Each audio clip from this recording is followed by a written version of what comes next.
Have you ever wondered how you can know in seconds which farm the vegetables in your supermarket came from? Or how retailers can instantly identify spoiled batches of food before it even reaches the store's shelves? Turns out it's not magic behind it, it's blockchain. And that's why major companies around the world have started implementing it right now. Many people still think blockchain is only about cryptocurrencies. Bitcoin, Ethereum. Yes, that's where it all started. But while everyone is discussing digital coin rates, blockchain is already solving real problems for such giants as Walmart, Maersk, and Renault. Buying groceries, traveling, investing in real estate? Most likely you're already indirectly using blockchain-based technologies. You just don't know it. Today I'm going to tell you how 5 major companies are using blockchain to make business safer, processes more transparent, and your daily life easier. And at the end, you'll understand exactly why blockchain isn't just about cryptocurrency. Let's start with Walmart. Walmart implemented blockchain not for fashion or hype, but to deal with a real problem: contaminated products that could pose a serious health threat. In 2018, there was a serious outbreak of an intestinal infection caused by the E. coli bacteria in the US. The source turned out to be contaminated romaine lettuce. The problem was not only the product itself, but it took weeks to find out the source of the contamination. To avoid the risk, supermarkets across the country removed all greens from their shelves, even those that were actually safe. Panic among shoppers, huge losses, and loss of brand trust. It was a serious lesson for retailers. This incident pushed Walmart to implement IBM Food Trust's blockchain-based system, which allows them to trace a product's path from the farm to a specific store in seconds. The system later proved its effectiveness in practice. When there was a threat of contamination in a shipment of pork, Walmart was able to quickly find out that the meat came from a specific farm, shipped 10 days ago, went through a logistics center in Arkansas, and ended up in several stores in that state. Instead of pulling the entire product off the shelves just in case, Walmart targeted only the batch that posed a real threat. TradeLens, a blockchain platform developed by IBM and Maersk, has a similar goal. Its task is to bring order to the chaotic and overloaded system of international logistics, where every mistake can cost millions. Already at the time of its official launch in 2018, more than 90 participants were already connected to the platform, including the world's largest ports, Rotterdam, Antwerp, Singapore, as well as the customs services of the Netherlands, Australia, Peru, and Saudi Arabia. TradeLens captures every event, shipment, container scan, status change, document upload, and records all of it on the blockchain. At launch, there were already more than 154 million such events. This system allows participants to see all actions in real time, and most importantly, it eliminates the possibility of hiding, faking, or rolling back data retroactively. As a result, delivery speeds up, paperwork is eliminated, and the risk of logistical failures is significantly reduced. For Maersk, it's not just about digitalization. It's a way of putting control back into a process where previously you had to rely on trust, but now you can rely on transparency. Renault has also embraced blockchain, but in the automotive sector.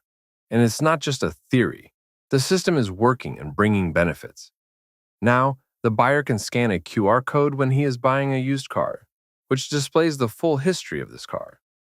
Mileage, repairs, insurance claims. All of this is stored in a blockchain on the VeChain platform. Most importantly, the data comes not from the car owner, but directly from official service centers, insurance companies, and dealer networks. If someone tries to twist the mileage or hide serious repairs, the system will immediately fix the discrepancy. Renault has already identified several cases of data tampering while it was testing the system.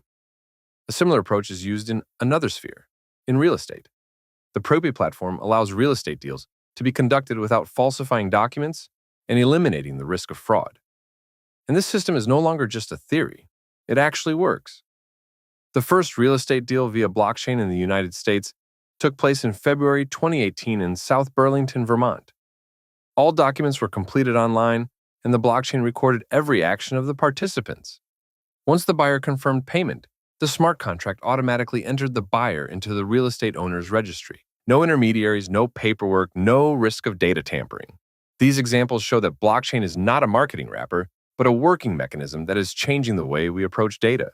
And you're probably already interacting with it, without even knowing it. In all the cases we've looked at, logistics, retail, auto industry, real estate, There is one common problem. Companies do not operate in a vacuum.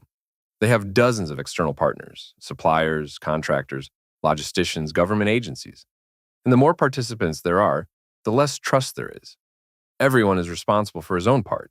But in the event of a failure, the classic "it wasn't us" scenario begins.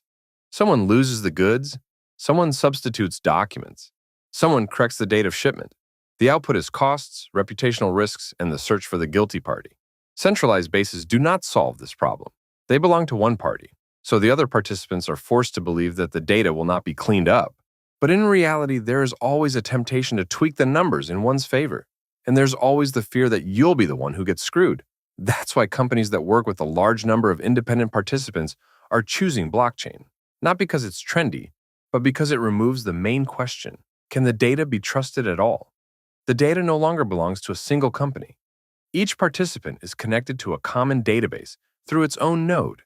He has his own copy of the whole story, but he only sees what is relevant to his company or department. Everyone contributes data, and it becomes part of a common system, a common database, distributed on many servers. If someone tries to tamper with something, it's immediately visible. All information is synchronized between nodes. One participant cannot change what others already see, even if it is the parent company itself. Each node has its own role and access level. It keeps a full copy of the data, but only works with the part for which it has rights. That's what trust is based on. Not on the company name, not on manual verification, and on the fact that it's technically impossible to change the data and it's pointless to hide the manipulation because it will immediately come to light. That's why such different companies, Walmart, Maersk, Renault, Propy, came up with the same technology. Because they all have the same goal: to create an environment where you don't have to prove the truth because it's already written into the blockchain and no one can change it. Blockchain is already solving real problems in business, from data protection to fighting fraud. But what to do when the problem is of a different scale? When the market itself collapses? Panic, chaos, falling prices. In such moments, many people drain assets and lose money, not because of bad projects, but because of emotions and rushed decisions. But there is a strategy that helps us survive the storm with minimal losses and even make a profit. In the next video, I'll talk about a method that experienced investors call their FIRE protocol. You'll learn what a panic fund is, how it helps you turn a crisis into an opportunity, and why without this strategy, your investments might just burn up. If you want to know how to act in cold blood in a falling market and not lose capital, subscribe so you don't miss the next video. Where else do you think blockchain can make processes more transparent? Share your thoughts in the comments. Your examples may surprise even me.